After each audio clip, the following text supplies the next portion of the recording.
Congressman Romualdez na magbitiw at lately si Bogie D. Speaker Bogie D. Oo. Eh kung ikaw ay mabibigyan ng pagkakataon na maupo doon sa bilang House Speaker, ano yung una mong gagawin? Ang una kong gagawin ay papaimbestigahan ko si Speaker Romualdez and hindi lang siya, pati yung mga deputy speakers niya on any possible connections to the flood control anomalies. Hindi pa na lumalabas yung direct connect niya doon sa mga sinasabing anomalya.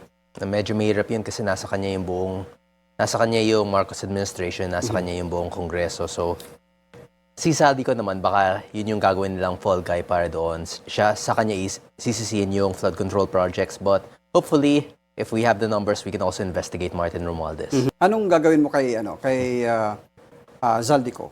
Saldi ko, well, wala pa siya dito. So we can't really say. Hopefully, we can bring him back here para ma-imbestigahan na natin. Nagpahayag ka rin ng kagustuhan para sa House Speakership. Is that true? Yes, I want to be House Speaker. Bakit? And ano naman ang gusto mong reformang mangyari sa Congress amidst this scandal?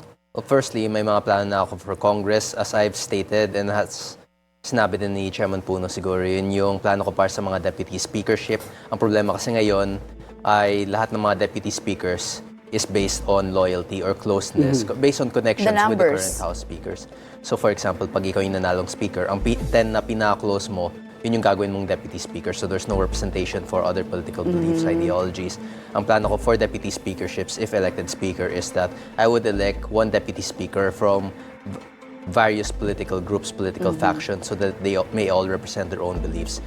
And secondly, di ba nagkakaroon tayo ng mga problema regarding sa mga travel times where all sitting congressmen, at least until December of 2026, would not be leaving the country unless for work purposes. So bawal lang magbakasyon ng mga congressman? Until Paano December na pag-holiday? 2026. So pag December, pwede na yun. But we must first focus in changing and revising Congress. Since lahat ng ito nagka-problema dahil sa Kongreso, we must first fix the lower house. Jay na naka-freeze na yung kanilang mga bank accounts at kabilang dito si Congressman Ko, si dating Congresswoman Mitch Kahayon-Oy at ilang senador.